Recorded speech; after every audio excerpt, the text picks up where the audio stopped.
Someone, somewhere, was paid actual money to animate this lovingly detailed bit of anatomy on this cosmic canine. And I'm here to tell you, this is peak Dragon Ball.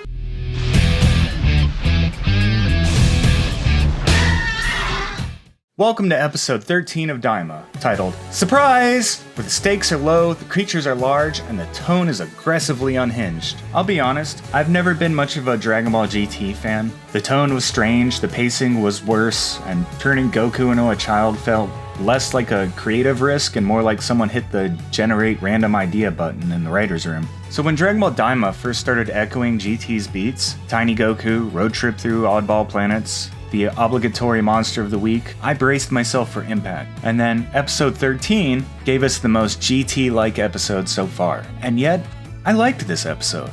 Like, a lot.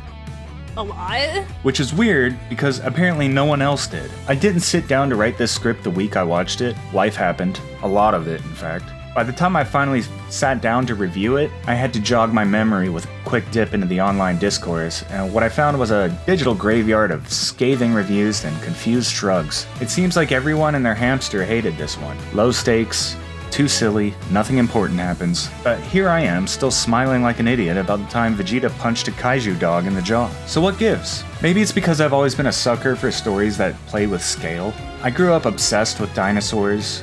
I worship at the radioactive altar of Godzilla. I devoured Michael Crichton's Micro, a pulpy little novel where people get shrunk down and spend most of the plot being attacked by bugs the size of Buicks. There's something about characters being completely dwarfed by their environment that just lights up my brain's weird little pleasure centers. Especially when those people happen to be Dragon Ball characters that I've already loved for decades. So, when Daima drops the gang onto planet Mega, a visually fascinating bioluminescent dreamscape full of towering children, cosmic fauna, and rodents of unusual size, I didn't see it as filler. I saw it as a love letter to everything I never knew I wanted. The episode delivers on scale, from the slow, godlike movement of the Megath child returning from school to the debris raining down from his oversized backpack. Yes, it's ridiculous, but it's committedly ridiculous. Now, onto the madness itself. To say that this is Daima's most GT-esque episode is like saying a clown gives off birthday party vibes. Sure, the setup smells like GT. Goku's a toddler, there's a weird planet, giant people, more nonsense than plot, but where GT often tripped over its own miserable attempts at pathos, Daima jumps into absurdity and sticks the landing. This episode is less narrative progression and more existential fever dream. The gang crash lands on planet Mega, which sounds like a bootleg Transformer, but is actually home to the Megath. Megath? A species of galactic kaiju people. Goku and company are immediately besieged by a stampede of giant hamsters. And yes, it's every bit as undignified as it sounds. The episode's true charm lies in its visuals, which are frankly so good they should be illegal.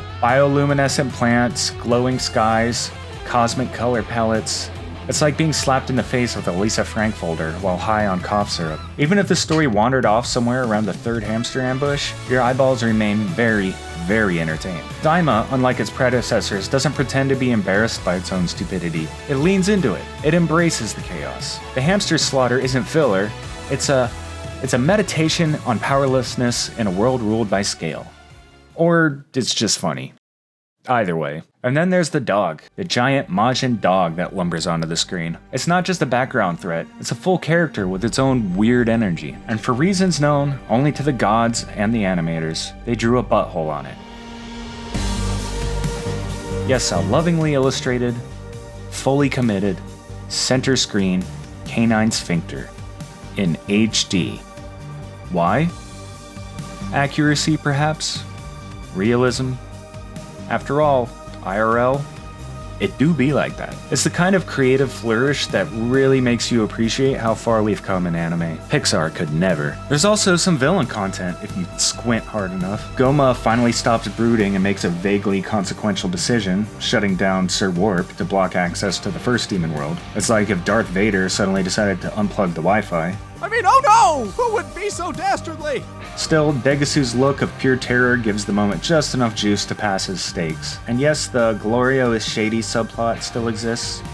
Barely. At this point, he's either a villain or more likely being strung along for something he's not fully aware of. Someone needs to catch him whispering sweet nothings to Dr. Aransu behind a rock so we can move this along. But the episode's greatest trick? Convincing you that this ridiculous detour was exactly what you needed. The quirky, surreal, what the hell am I watching energy reminds you Dragon Ball isn't just about godlike battles with multiversal stakes. It's about whimsy, comedy, and that imaginative quirkiness that inspires a childlike sense of wonder. So yeah, no Dragon Balls were collected, no villains were defeated, and no one powered up so hard that the planet exploded. Instead, what we got this week was Goku and friends getting stopped by a toddler, chased by a hamster, and nearly obliterated by a giant space dog with a fully rendered butthole. And I've got to be honest, that might be the most Dragon Ball thing I've seen in years.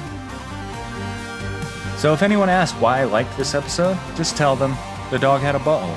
Thanks for watching, like and subscribe, and comment if you too were spiritually moved by that dog's uncomfortably detailed exit hatch.